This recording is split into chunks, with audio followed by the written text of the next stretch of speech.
É, muito bom dia àqueles que, acaso, acedam a esta nova transmissão que se faz acerca da pequena explanação de ontem sobre o transnotariado e o pós-notariado.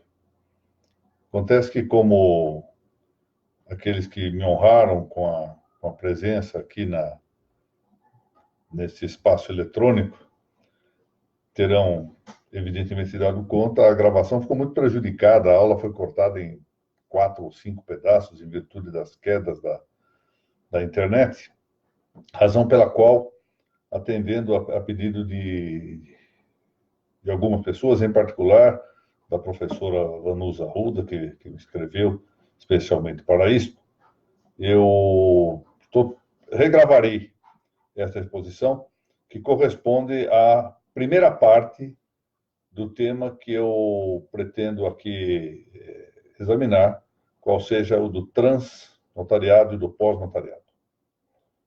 Muito bem, então vou repetir fundamentalmente aquilo que eu falei ontem e tratarei de fazê-lo dentro do tempo a que eu me comprometi a observar nessas nossas aulas. Portanto, essa é uma das razões pelas quais eu vou partir essa nossa exposição em ao menos 2 fragmentos. Um para a semana, o outro para a semana que vem. O segundo motivo desta partição é que julgo, do ponto de vista pedagógico, conveniente dar um certo espaço de tempo para a meditação daqueles que me honram com a sua audiência. Quero saudar em particular, portanto, a doutora Fabiana Zampronha Martins, é um italiano, não é? Italiano e português aí. Creio que é a doutora Laura Porto. Muito obrigado. Então vamos começar, ou recomeçar o tema. Ele se designa transnotariado e pós-notariado e seguindo de uma pergunta: um admirável mundo novo? Bom, essa expressão transnotariado e a expressão pós-notariado abrangem como significados expansivos tanto a situação correspondente adjetiva, a do transnotarial e o do pós-notarial, quanto a um quadro subjetivo, que envolve exatamente os operadores das notas e dos registros. De maneira que nós falaremos aí em transnotários e pós-notários, com a expressão, portanto, abrangente. A pergunta que se segue, qual seja se isto é um admirável mundo novo ou não, refere-se naturalmente à discussão avaliatória, uma discussão crítica, valorativa. Estaremos diante de uma utopia, de algo que convenha buscar, ainda que com dificuldades. Estaremos diante, diversamente, de um utopismo, de uma distopia, ou seja, de uma má realidade a buscar. Esse é o julgamento que os senhores terão de fazer. E ao qual julgamento, nesse momento, eu tentarei furtar-me. Ou seja, eu quero propositadamente que essa exposição, especialmente a de hoje, e em parte da semana que vem, sejam ambas, o mais possível, dotadas de uma contenção analítica, ou seja, nos limites de uma contenção própria da análise. Meramente um relato. Ainda que, por absoluta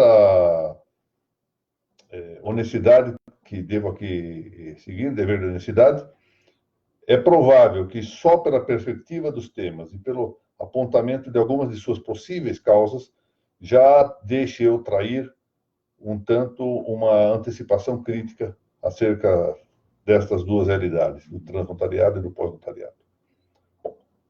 Por que se fala, ou se indica esta pergunta? Bom dia, doutora Thaís Castelo Branco. Faço esta indagação calcada no grande livro, no grande romance escrito na primeira parte do século XX, por Aldous Huxley. E não é por acaso esta referência. Este apontamento, remissão ao livro Abaixar um pouco a câmera. Como é que eu faço? Vamos ver. Melhor assim? Essa referência que eu faço ao livro de Aldous Huxley tem pelo menos dois aspectos a justificar. O primeiro é exatamente a circunstância de que Aldous Huxley é irmão de Julian Huxley, que foi tanto se sabe, o primeiro autor a utilizar-se da expressão transhumanismo. A expressão transhumano já se encontrava em autores anteriores, por exemplo, até mesmo numa passagem do Purgatório, que eu creio no Purgatório de Dante, na Divina Comédia. Mas a expressão transhumanismo, tudo leva a crer que pela primeira vez aparece mencionada por um irmão de Aldous Huxley, Julian Huxley. O segundo motivo está em que esta obra de Aldous Huxley, O Admirável Mundo Novo, The Brave New World, trata-se efetivamente da imposição tecnológica. E de uma imposição tecnológica que, por outro lado, se acerca de um campo cultural dominando-o. Portanto, não é algo meramente técnico, mas já é algo que se projeta para a vida política e social, dominando a cultura. Vai ao ponto de que, pondo-se aqui a chave na destruição de algumas realidades humanas, tanto internas quanto exteriores, a passagem talvez central para conhecer-se esta obra, para interpretar-se, compreender-se bem esta obra de Aldous Huxley, está na circunstância de que o protagonista, Bernard Marx, indo a um regime de conscritos, onde se encontram pessoas que viriam de uma civilização tida por selvática, civilização primitiva, que é mais ou menos essa em que nós vivemos, ou seja, de relacionamentos interpessoais, ali encontra uma moça chamada Linda, que tem um filho, John. Filho este que foi objeto de uma fecundação natural, de uma gestação natural e de um parto natural. Isto surpreende esta geração do futuro em que se ambienta a obra de Aldous Huxley. E nos projeta a ideia de um mundo inteiramente novo, de felicidade compulsória. Se nós tivermos tempo, na próxima semana, examinaremos um tantinho mais essa ideia de felicidade compulsória, até nos valendo da lenda do grande inquisidor de Dostoiévski, para nós compreendermos um tanto bem o fundo desta questão. Muito bem. Nós não sabemos ainda, esse é o grande ponto, digamos, crucial da exposição a que eu me lanço. Nós não sabemos ainda o que é o transnotariado nem o pós-notariado. Não sabemos porque é uma realidade contingente, um contingente futuro. Como eu afirmei na aula de ontem, e volto a dizer, quando as realidades não são necessárias ou não sejam consequentes necessários de causas que já estejam postas, elas são meramente fortuitas. Podem ou não surgir. A previsão de sua fatalidade é uma previsão, é uma profecia. E, portanto, pode ou não vir a ocorrer. Nós não sabemos bem o que venham a ser de futuro, o que possam ser de futuro essas instituições, ou seja, o transnotariado e o pós-notariado, embora possamos avistar já alguns indícios que nos apontem uma direção mais provável do que outra, uma direção de possibilidade mais fecunda do ponto de vista da existência do que outras. E eu lembrava também, a propósito de um tema paralelo, que o grande filósofo do direito, o alemão Gustav Radbruch, que a seu tempo foi positivista e depois se transformou em justnaturalista diante do insucesso da Segunda Guerra Mundial,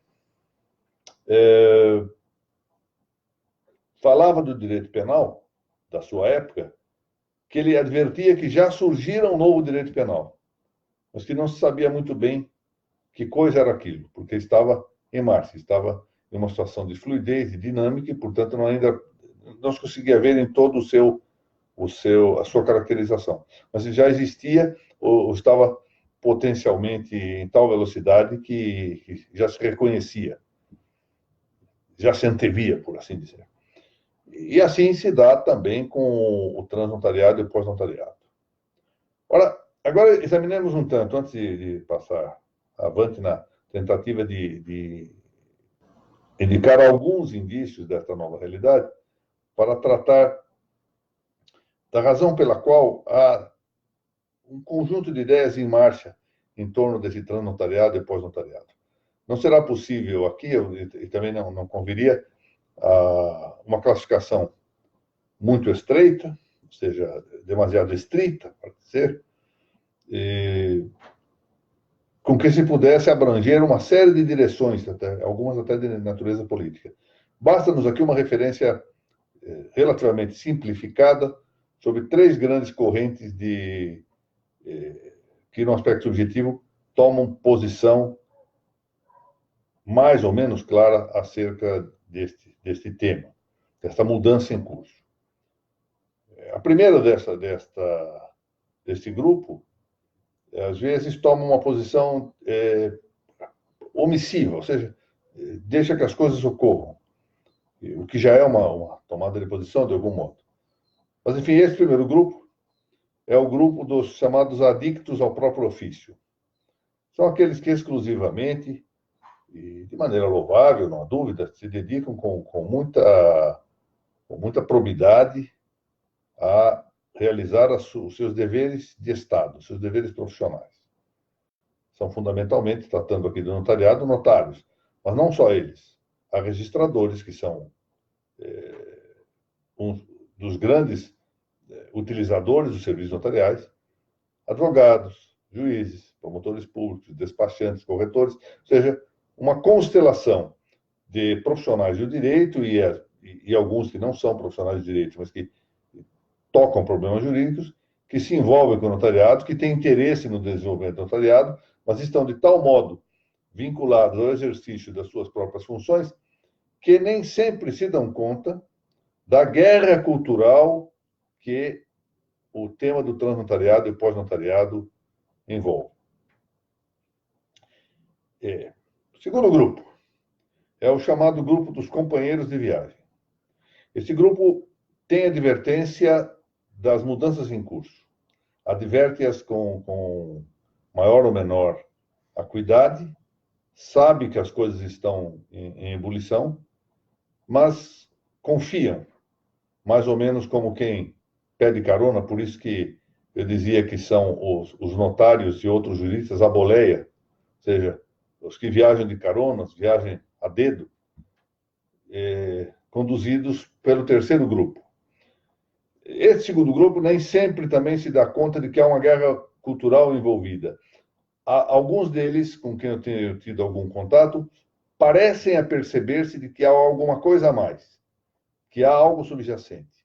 Mas quase sempre a tendência deste agrupamento é reduzir tudo à questão de sobrevivência das notas e sobrevivência, sobretudo, no plano econômico. O critério todo é o cuidado econômico-financeiro das notas.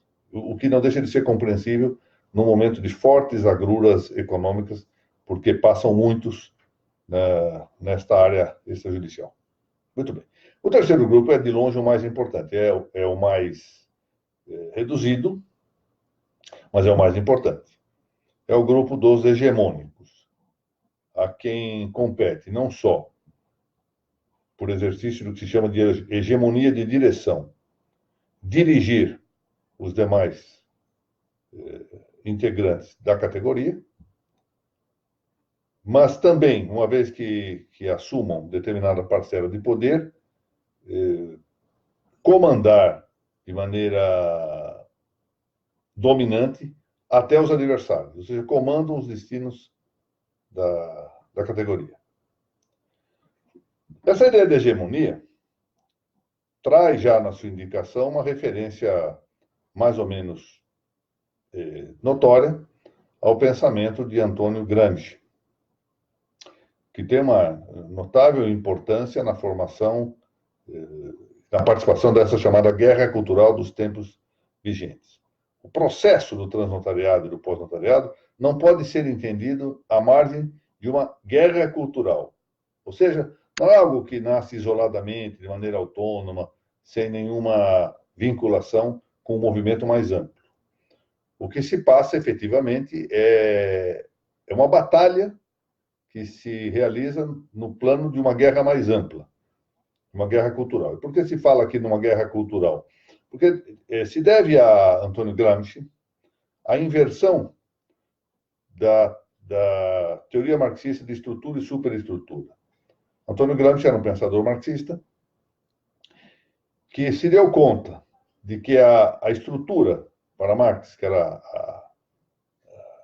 o conjunto econômico, ou seja, a economia de um país, ou a economia mundial, na verdade, correspondia exatamente à superestrutura, que a verdadeira estrutura da revolução estava no demais da cultura, ou seja, nos vários grupos culturais distintos.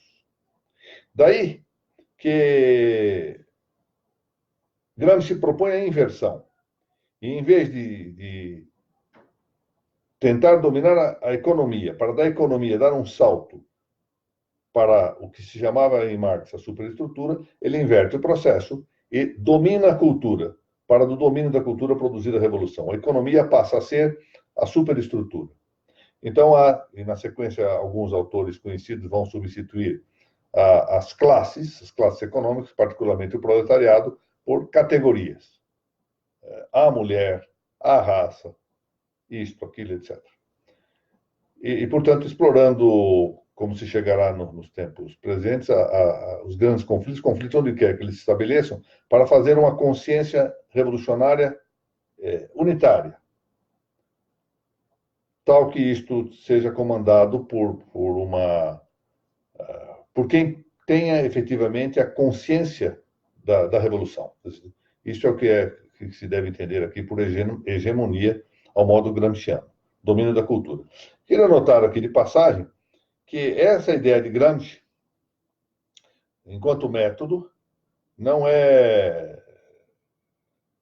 inadequada à infestação, à impregnação cultural. Não é nada inadequado. O que é inadequado, segundo alguns, é o conteúdo. Um excelente sacerdote argentino, o padre Javier Oliveira Ravassi, numa das suas exposições, diz exatamente isso, que ele gosta e não gosta de Gramsci. Por que não gosta de Gramsci? Ele não gosta de Gramsci porque, ele sendo sacerdote, não gosta de alguém que seja ateu, materialista, que propõe o marxismo, etc.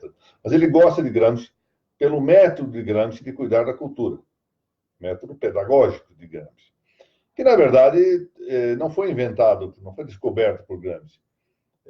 Já no século XVI, os jesuítas, comandados por esta genialidade que foi Santo Inácio de Loyola, fazia exatamente isso, criação de escolas, impregnação da cultura, com a diferença de que impregnavam a cultura, ou tentavam impregná-la com as leis do Evangelho, com as normas do Evangelho, com a doutrina cristã. Portanto, aí o conteúdo seria admirado pelo padre Ravassi.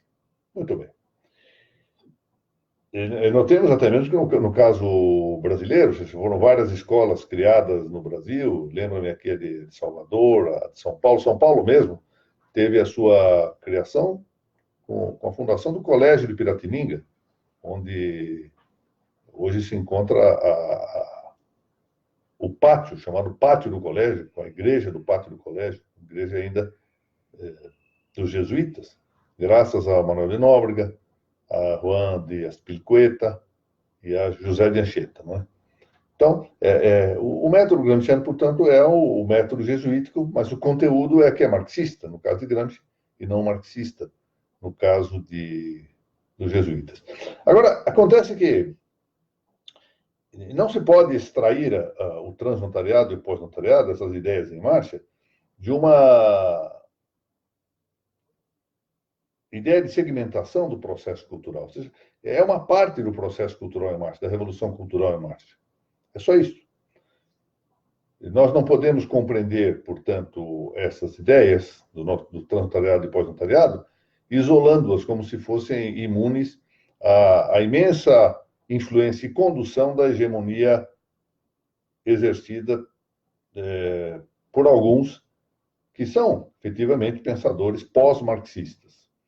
Eu aqui exemplifico com algo que é notório e que está à vista de todos, é a participação, por exemplo, de algumas lideranças na área do registro civil das pessoas naturais, na luta pró-ideologia de gênero. Aliás, foram das trincheiras mais efetivas em favor da ideologia de gênero, essas encontradas no ambiente de algumas áreas do registro civil das pessoas naturais, ao ponto de haver publicações, várias publicações, nessa linha. E é tão importante isto que até mesmo entidades das notas e dos registros que não estão conscientemente levadas ou a maneira de companheiros de trincheira destas lutas pró-ideologia de gênero, que algumas dessas entidades têm feito até mesmo acordo, inocentemente, ingenuamente, com institutos particulares que são voltados inteiramente à destruição da família e ao estabelecimento do gênero. Muito bem. E, mais uma vez, aqui, apenas antes de passar ao próximo tema, voltamos ao Admirável Mundo Novo para destacar este ponto. Uma das questões interessantes que se deve extrair do Admirável Mundo Novo é exatamente a ideia da promiscuidade sexual, e o que se fazia por meio das técnicas mais díspares em favor da destruição do organismo familiar, porque isso mata o sentimento, mata a afetividade, asfixia a afetividade. E essa asfixia da afetividade contribuirá para a supressão da família e consequentemente, a possibilidade de instalação do regime totalitário, que é, afinal de contas, o que se busca com esse processo desconstrutivo. Pois muito bem. Passemos um pouco adiante. O que se antevê de possível, ou de mais possível, com a ideia do transnotariado e do pós-notariado? Uma vez que, como não temos a realidade pronta, ela está em marcha, nós não conseguimos avaliar inteiramente o que, sendo ela, como é, contingente, poderá ou não realizar-se de futuro. Volto a dizer, se ela fosse uma realidade necessária, nós já poderíamos antevê-la por inteiro, configurada.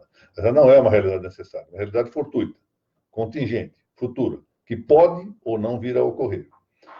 De toda sorte, nós temos já alguns indícios daquilo que venha a ser ou possa vir a constituir-se estas novas realidades do transnotariado e do pós-notariado.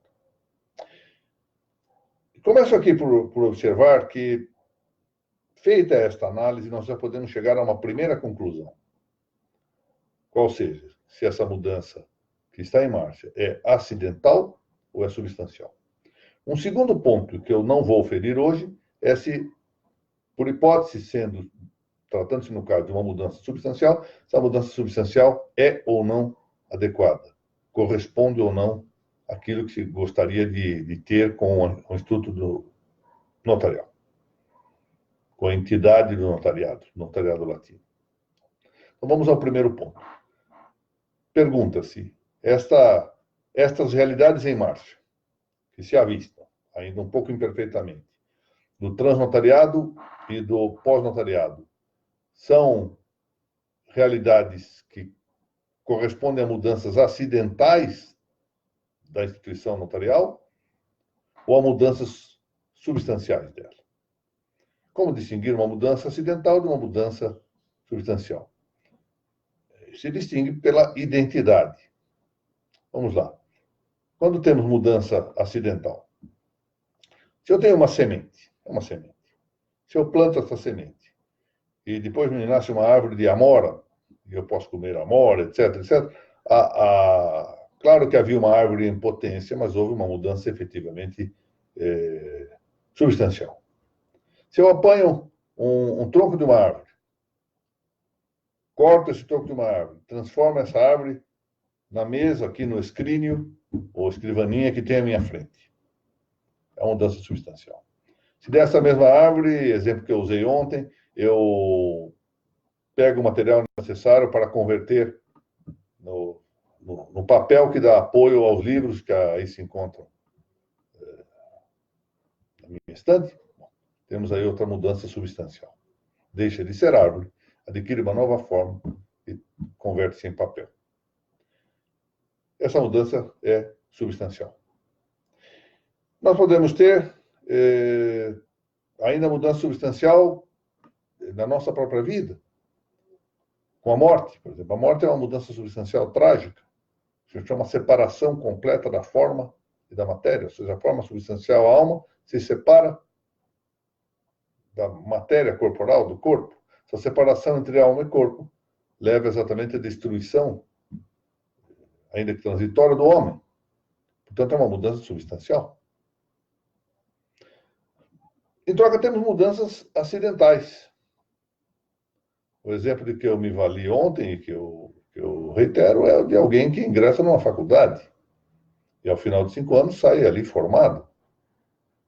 Com isto, com essa mudança, ele acidentalmente adquire ciência. Adquirir ciência, ele adquire algo que lhe muda acidentalmente. Não muda a substância, continua sendo a mesma pessoa, mas com esse acréscimo acidental da ciência. E assim por diante. São mudanças, portanto, acidentais. Fato, por exemplo, de o meu cabelo esbranquiçar não muda a minha substância. Sou eu próprio. É uma mudança de acidente. Então, nós temos que distinguir isto. No caso das notas, as mudanças que estão sendo propostas são meras mudanças acidentais? A instituição continuará a mesma, com a mesma substância, com a mesma identidade? Ou nós vamos ter uma mudança revolucionária? Uma desconstrução e uma construção de coisa nova. De tal forma que nós vamos destruir a substância e reconstruir uma nova substância. E no caso das notas, nós temos um exemplo em cotejo fácil de referir. Quando nós passamos do tempo da escrita manual para a escrita datilográfica nas notas, ou quando passamos da antiga gelatina, que se faziam os traslados e as certidões, para outros tipos de impressão dos traslados e certidões, ou quando ainda agora passamos da escrita datilográfica para a digitação em um computador. Essas mudanças são acidentais. O notário continuou seguramente sendo o mesmo jurista e o mesmo documentador, o mesmo custódio dos documentos que ele lançava nos seus livros e arquivava em seu cartório. A questão passa a ser diversa se nós, agora diante, por exemplo, de algumas das propostas de mudança, alteramos essas características identitárias do notário. Em particular, a de ele ser um jurista. Porque esse é o ponto central a considerar. O notário é um jurista. Primeiro jurista. E depois elaborador do documento. Então, nós vamos verificar isso. As mudanças que estão sendo propostas vão mantê-lo como jurista ou não? Então, eu vou tomar aqui dois exemplos. Eu já me referi a eles de ontem, vou retomá-los, porque são exemplos muito gráficos, muito emblemáticos. E haveria muitos outros a considerar. Então, vamos considerar esses dois. E, novamente, advertindo que isto é uma antevisão. Nós não temos a realidade pronta. Não temos a realidade pronta. Portanto, estamos antevendo a partir de certos indícios causais. Eu me lembro aqui de uma hipótese muito interessante. As mães de família saberão ver isto, né? O filho todo, depois de um jogo de futebol, todo cansado, suado, resolve tomar água gelada imediatamente na geladeira, enche de gelo a boca. A mãe está vendo o que vai acontecer, né? Vai ficar doente. Não é isso que as mães gritam, a amidalite na certa. Minha pobre mãe não falhava uma vez nessa história. Sem contar as vezes que ela me fazia levar o guarda-chuva e não chovia, e quando não levava, chovia. São as realidades da vida. Mas, enfim, o que eu quero dizer-lhes é isto. Nós podemos, pelas causas em andamento, advertir quais são os efeitos possíveis. Isso é perfeitamente possível a esta altura. Mas, por se tratar de efeitos contingentes, eles estão sujeitos a algumas influências de curso que podem alterar o resultado. e daqui a 2 anos o senhor previu uma coisa que não aconteceu. Ótimo, paciência. Isso é previsão. Bom, vejamos, pois, esses 2 exemplos que eu fiz referência para deles retirarmos e extrairmos algumas conclusões acerca de se a mudança em curso é acidental ou é substancial. Primeiro exemplo. Retirei-o de uma palestra, aliás, muito bem proferida por um pensador em matéria de saber técnico muito preparado, no congresso que o Colégio de Registradores do Rio Grande do Sul, sob a presidência de meu querido amigo, Dr. João Pedro Lamana Paiva, realizou na belíssima cidade de Bento Gonçalves. E lá, antes de palestra uma pequena palestra que eu ia proferir, tive a ocasião de assistir à conferência que me antecedeu, em que o palestrante falava das vantagens dos sistemas informáticos e eletrônicos de segurança, particularmente dos arquivamentos nas nuvens. E de tal sorte que chegou a dizer que não haveria mais necessidade do trabalho humano, da custódia humana, que bastaria que da própria casa, atenção para isso, da própria casa, os interessados em celebrar algum acordo, preenchendo formulários previamente estabelecidos, etc., mandasse o material para guardar nas nuvens. Que isso seria muito interessante, mais seguro do que a atual custódia exercida no âmbito dos notários.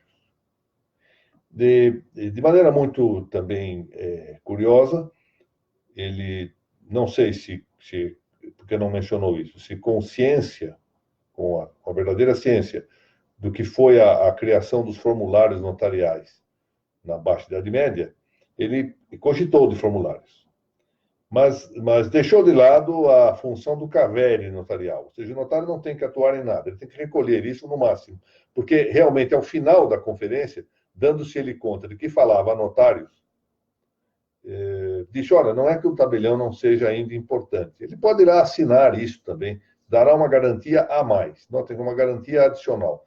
Ou seja, não há absolutamente nada a respeito de fé pública e muito mais, isso é muito mais grave, da função de jurista que tem o notário, e especialmente do caveire, que é, neste âmbito, a coisa mais relevante desta notável atividade notarial.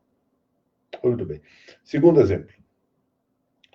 Eu não quero mencionar o nome do excelente registrador paulista que teve uma altercação muito elegante na via eletrônica com quem defendia há pouco tempo a ideia de que o arquivo em blockchain é mais confiável do que uma ata notarial. Já mais uma vez, é mero problema de documentação. O notário fica neste quadro, com estes 2 exemplos, no máximo reduzido a um órgão receptor de documentos. Só isso. E transmitente desse documento a quem vai guardá-lo na via eletrônica. No máximo, no máximo. Então, parece-me que se esses indícios são os indícios do transnotariado e do pós-notariado, e envolvendo aí 2 alas muito interessantes, né? Uma ala tendente à estatização dos registros e das notas, e outra exatamente à privatização. Aparentemente opostos. Isso é um jogo de aparências, acho que muitos nem sequer notam que ambos estão trabalhando contra um corpo intermediário. E trabalham no mesmo sentido, seja estatizando, seja com a fuga privatística, contrariando a natureza histórica e deste grande corpo intermediário que é o corpo das notas. E a mesma coisa pode falar do corpo dos registros. Bom, deixando isso de lado, o fato é que parece que a mudança que se antevê é realmente substancial. Se ela é boa ou se é má, isso aqui eu não vou examinar. Então, até agora, o que nós já podemos ver? Em primeiro lugar, que a mudança que se propõe não é à margem do processo cultural, ou seja, faz parte da guerra cultural. Quem não vê a guerra cultural, quem isola ou autonomiza o tema das notas e dos registros daquilo que é a grande guerra na cultura, esse processo revolucionário que se impregnou na cultura e que no Brasil é visível, por exemplo, pela tomada das universidades, etc., não está compreendendo efetivamente quais os caminhos que estão sendo seguidos. Se isso é bom ou mal, novamente é aspecto crítico de avaliação que eu não vou fazer agora. Mas é preciso, é um fato que há uma guerra cultural em curso. É um fato também que boa parte das pessoas não notam essa guerra cultural. São inadvertidos dela.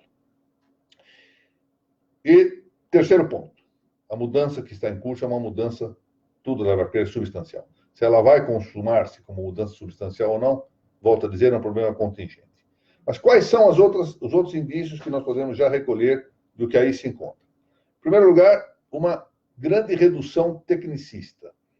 Nós vamos ver isso melhor na próxima semana, se Deus quiser, mas eu queria chamar a atenção para um problema interessante que foi a passagem do cientificismo e do economicismo para o campo específico do saber técnico na economia.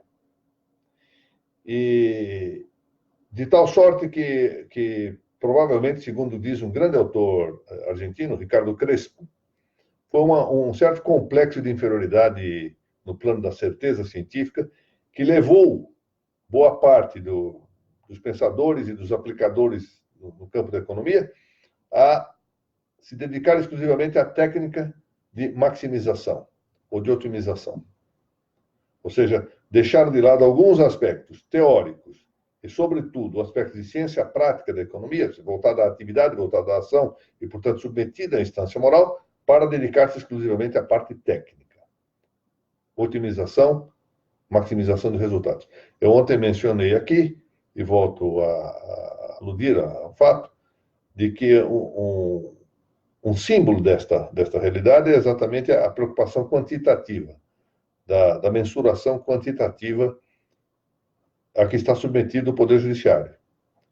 Eu, certa vez, depois de saudar dois colegas numa sessão pública pela prudência da sua atuação, ou seja, porque decidiam procurando a diagnose do fato e realizar a res justa na prestação jurisdicional, fui, de certa forma, impugnado, com muita elegância, é verdade, pelo presidente do tribunal, que discursou logo após a minha fala, dizendo que o juiz não precisa ser prudente, que ele precisa ser rápido. Chegou a dizer na ocasião que a judiciária deve ser uma indústria para produzir decisões. Bom, a esse ponto se chega, porque, como veremos adiante, isto leva a uma segunda etapa, que é o estabelecimento, depois dessa redução tecnicista, de uma visão ou submissão tecnocrática. Ou seja, aqui já temos aqui o problema do submetimento, por força dessa redução tecnicista de base, a uma gerência técnica, a uma gerência dos técnicos. A gestão deixa de ser uma gestão política para ser uma gestão dos técnicos. Isto ocorre não só no ambiente de cada cartório, por exemplo, de notas isoladamente, mas nos ambientes sobrepostos. Então, eu me lembrava, por exemplo, a imposição de que algumas informações sejam remetidas dentro de padrões estabelecidos pelos técnicos. E um fato também conhecido de muitos é que nas sucessões, por exemplo, em algumas entidades, em algumas empresas, os sucessores têm muita dificuldade em mexer justamente no corpo do que se chama de elite dos técnicos, cuja linguagem hermética, frequentemente enigmática para todos nós, não nos permite sequer saber o que está ocorrendo naquele mundo escondido. E, portanto, não se mexe com esta elite. E esta elite, afinal, é que dá as direções correspondentes. Até porque a única norma que parece, o único fim que parece buscar-se na atividade é o da economia de custos. E, pois, a partir daí, o problema da moralidade fica à margem e a direção política fica entregue, de fato, aos gestores técnicos, ou seja, a elite, o governo dos técnicos. Bem, vamos avançar isso um pouco melhor na próxima semana. Por outro lado, isto leva a que a tendência seja de predomínio ou de exclusividade da tarefa notarial de documentação. Por quê? Porque o exercício do CAVERE, o exercício, portanto, próprio do ofício jurídico, ofício de jurista do notário, é extremamente circunstancial. Ele não é controlável por meio de máquinas. Até pode haver uma série de indicações, por exemplo, chamada lista de precauções. Mas as circunstâncias são infinitas. São extremamente variáveis. O notário deve examinar em cada caso, fazer a diagnose de cada caso. Isso escapa à possibilidade de um controle informático, controle técnico. E, portanto, a única forma de conviver o notário com essa nova realidade tecnificada é retirar dele ou diminuir o mais possível a função de jurista e transformá-lo em um documentador, ou, pior ainda, em um receptador de títulos já escritos. Aqui já se vê, então, insinuada uma outra coisa que por enquanto, ainda engatinha no plano das notas do registro, mas que dá alguns sinais em alguma parte, pelo tratamento muito reverencioso com a técnica, que é a chamada tecnolatria, já não é tecnocracia, ou seja, não é força da técnica. A palavra cracia vem de kratos, ou seja, força, tecnokratos é a força da técnica, força da poiesis. Agora nós estamos na tecnolatria, ou seja, a adoração da técnica. Eu mencionava ontem, por exemplo, 2 episódios interessantes. Uma fotografia que viralizou aí na rede informática de um robô sendo adorado por monges budistas. Ou seja, um robô passa a exercer a função que não há no budismo de um deus budista. Ele está sendo adorado. Uma outra coisa é a criação na Estônia, segundo consta, de substituir juízes por um robô para decisão de causas supostamente mais fáceis, de causas supostamente repetidas ou repetíveis. São, digamos aqui, já seduções tecnolátricas. E que põe em jogo, isso nós vamos ter de cuidar muito na próxima semana. Isso diz respeito ao plano do transnotariado, mas não do pós-notariado, vamos deixar já isso estabelecido. Saber até que ponto, efetivamente, nós podemos conviver com algum auxílio técnico em relação à tarefa das notas. O que é que nos deve, enfim, levar a admitir, do ponto de vista moral, como auxílio, ou quando já é excessiva esta interferência técnica. Nós vamos ter que examinar critérios para isso. Muito bem. Por enquanto, nós vamos parar aqui. Eu quero apenas referir, como ponto derradeiro, que o tema central, talvez o mais relevante desses indicativos, e que se apresenta já implícito na questão da redução tecnicista, que eu mencionei em primeiro lugar, é o da agnosia de fins. Ou seja, do agnosticismo de fins. Isso vem já do século XIX, em que os economistas perderam a noção dos fins. Quando a economia se põe por fim a sua técnica de maximização, princípio de maximização ou otimização, e transforma como isso o fim dela economia, ela tende também a trasladar este fim para as demais ciências sociais, para os demais saberes sociais. É por isso que nós vamos encontrar no campo do direito a busca da celeridade, a busca da produtividade. Isso aqui não é o fim do direito. Não é o fim do direito. O fim do direito sempre foi, o fim da justiça sempre foi encontrar a coisa justa. Nós já não é mais isso. Nós temos que produzir com rapidez, com muita rapidez tudo. E assim por diante em outras disciplinas.